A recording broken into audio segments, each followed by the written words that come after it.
नमस्कार, ज्ञानशाला विशेष में आज हम आईपीओ के बारे में चर्चा करेंगे। इसके तहत हम चर्चा करेंगे कि आखिर इनिशियल पब्लिक ऑफर यानी कि आईपीओ क्या है, इसे क्यों लाया जाता है, आईपीओ के क्या लाभ हैं, आईपीओ से संभावित नुकसान क्या हैं, आईपीओ लाने की शर्तें क्या हैं, आईपीओ लाने की प्रक्रिया क्या है। यदि आपने हमारे चैनल को अभी तक सब्सक्राइब नहीं किया है तो सब्सक्राइब कर लें, बेल आइकन को प्रेस कर दें ताकि आपको नोटिफिकेशन मिलता रहे। आइए अब हम वीडियो को शुरू करते हैं। सबसे पहले यह जान लेना जरूरी है कि आखिर इनिशियल पब्लिक ऑफर यानी कि आईपीओ है क्या। जब कोई कंपनी पहली बार शेयर जारी करती है तो उसे प्रारंभिक सार्वजनिक प्रस्ताव या इंग्लिश में इनिशियल पब्लिक ऑफर यानी कि आईपीओ कहा जाता है। मान लीजिए आप कोई कंपनी एक्स खोलते हैं। कुछ वर्षों के बाद बिजनेस बढ़ाने के लिए आपको और पूंजी की जरूरत पड़ती है। अब आपके पास 3 विकल्प हैं। पहला, आप खुद पैसा लगाएं यानी कि अपने सेविंग से। दूसरा, बैंक या किसी रिश्तेदार से कर्ज लें।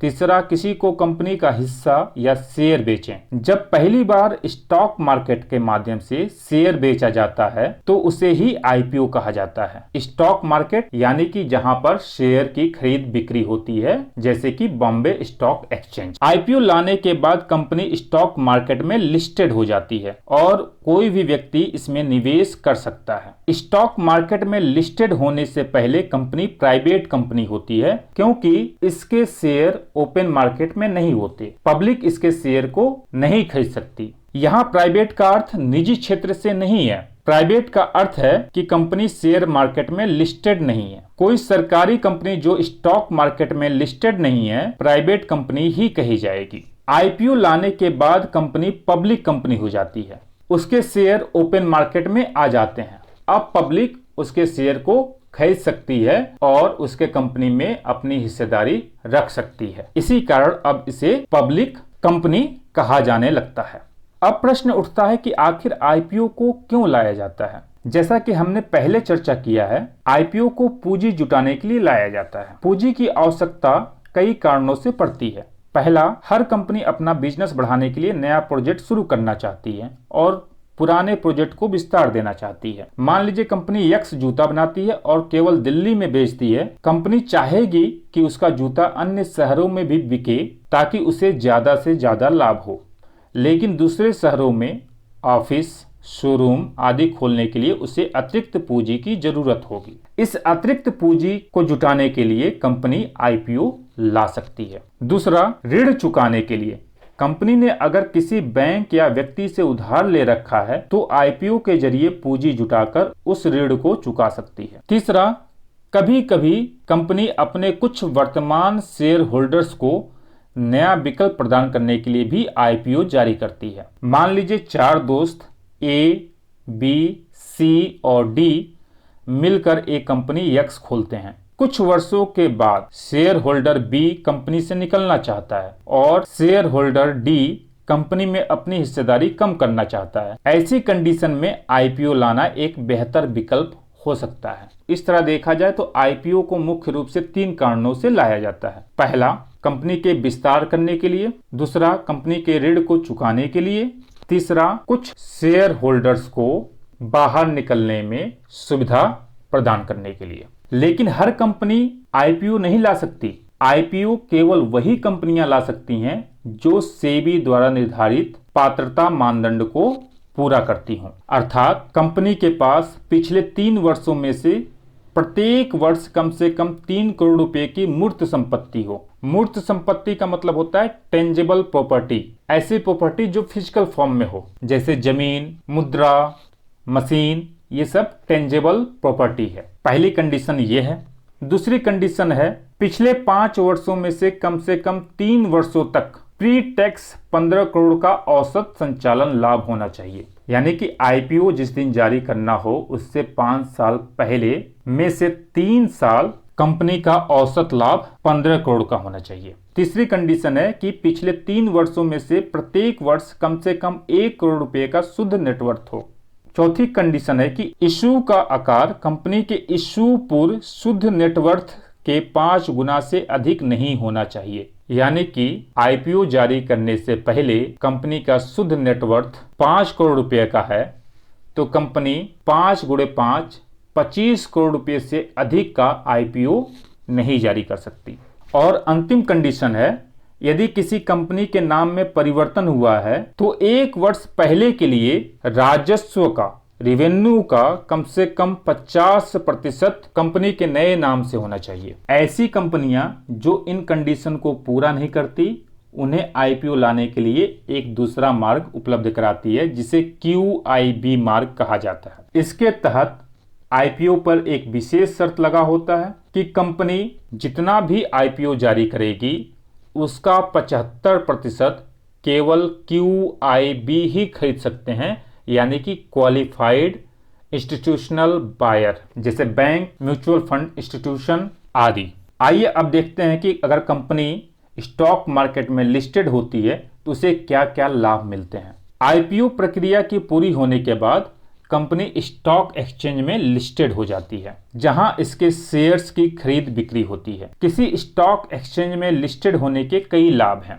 पहला, जरूरत पड़ने पर कंपनी के लिए घरेलू और विदेशी दोनों पूंजी बाजारों से पूंजी जुटाने का एक मार्ग खुल जाता है। इससे कंपनी की उधार लेने की क्षमता काफी अधिक बढ़ जाती है। कंपनी शेयर के आधार पर उधार प्राप्त कर सकती है। मान लीजिए कंपनी X एक छोटी कंपनी है और केवल आगरा में बिजनेस करती है और कंपनी के सभी शेयर होल्डर्स भी आगरा के हैं और कंपनी किसी स्टॉक एक्सचेंज में लिस्टेड भी नहीं है। ऐसे कंडीशन में कंपनी या तो किसी बैंक से कर्ज ले या फिर अपने जान पहचान वालों से कर्ज ले।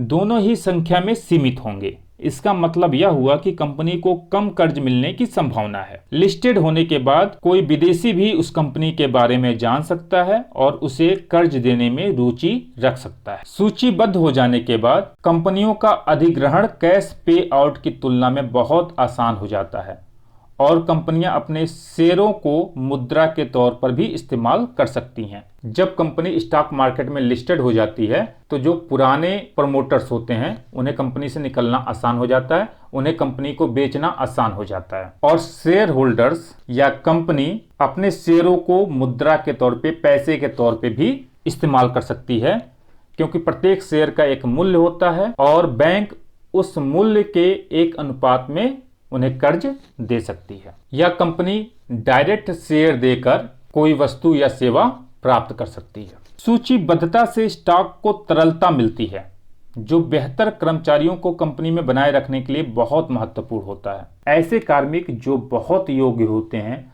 हाईली क्वालिफाइड होते हैं, वो केवल सैलरी पे काम नहीं करना चाहते बल्कि वो कंपनी में हिस्सेदारी भी चाहते हैं। जब कंपनी स्टॉक मार्केट में लिस्टेड होती है तब शेयर आवंटन के माध्यम से बेहतर मानव संसाधन को अपने से जोड़ सकती है। लेकिन स्टॉक मार्केट में लिस्टेड हो जाने का मतलब केवल लाभ ही लाभ नहीं है। लिस्टेड होने के बाद कंपनी को कुछ नुकसान भी होता है। पहला, कंपनी के लिस्टेड होने से उस पर रेगुलेशन बढ़ जाता है। सेबी उस पर ज्यादा नजर रखने लगती है। कंपनी से संबंधित सूचनाओं का ज्यादा डिस्क्लोजर करना पड़ता है। लिस्टेड होने के बाद प्रमोटर्स का कंपनी पर से कंट्रोल खोने का खतरा रहता है। कंपनी का कोई भी निर्णय निदेशकों द्वारा लिया जाता है और प्रत्येक निदेशक का वोटिंग मूल्य उनके शेयर के मूल्य के बराबर होता है। जिसके पास ज्यादा शेयर उसकी वैल्यू ज्यादा। जब शेयर ओपन मार्केट में होते हैं तो बड़े खिलाड़ी कंपनी पे अपना कंट्रोल रखने के लिए शेयर को बल्क में खरीद लेते हैं, जिससे जो पुराने शेयर होल्डर्स होते हैं, जो प्रमोटर्स होते हैं,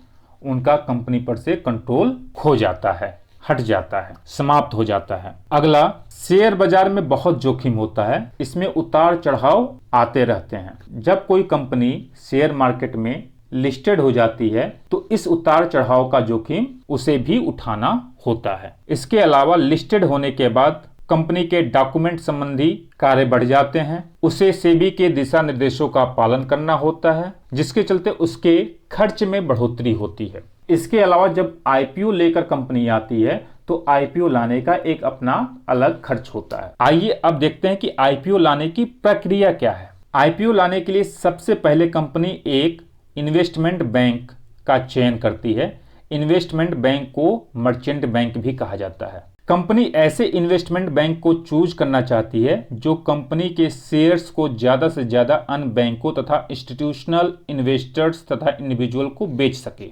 यानी कि जो इन्वेस्टमेंट बैंकर्स होते हैं वो एज अ ब्रोकर काम करते हैं। इसके अलावा इन्वेस्टमेंट बैंकर्स कंपनी के ड्यू डिलीजेंस को पूरा करने में सहायता करते हैं। यानी इन्वेस्टमेंट बैंक कंपनी का पूरा खाका बनाता है, उसके जोखिम को देखता है, कंपनी के संभावनाओं को देखता है, कंपनी का बैलेंस शीट तैयार करता है और साथ ही सेबी के पास आईपीओ लाने के लिए आवेदन करता है। इन्वेस्टमेंट बैंक जब सेबी के पास रजिस्ट्रेशन फॉर्म जमा करती है तब इसमें फाइनेंशियल स्टेटमेंट्स, मैनेजमेंट बैकग्राउंड तथा अन्य वैधानिक जानकारी भी होती है। आईपीओ की तीसरी तथा सबसे महत्वपूर्ण प्रक्रिया है प्राइसिंग।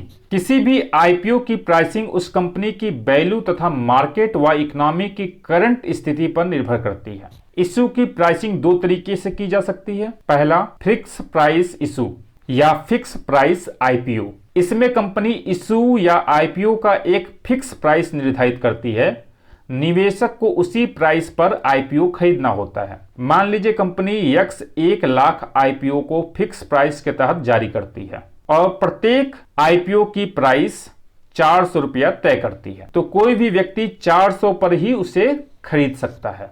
यहाँ पे ध्यान रखिएगा, जब भी आईपीओ जारी किया जाता है तो निवेशक बिडिंग करते हैं, यानी अगर उन्हें 100 शेयर खरीदना है तो 100 शेयर के लिए बिडिंग करते हैं। ये जरूरी नहीं है कि उन्हें 100 शेयर मिल ही जाए। मान लीजिए कि कंपनी ने 1000 शेयर जारी किए हैं और लोगों ने 20,000 शेयर के लिए आवेदन कर दिया, तो बाद में अलॉटमेंट होता है और शेयरों को उसी अनुपात में, जिस अनुपात में लोगों ने आवेदन किया होता है, कम करके उन्हें दिया जाता है। दूसरा है बुक बिल्डिंग इशू या बुक बिल्डिंग आईपीओ। इसमें कंपनी इशू या आईपीओ का एक फिक्स प्राइस निर्धारित नहीं करती, बल्कि आईपीओ का एक प्राइस बैंड डिसाइड करती है।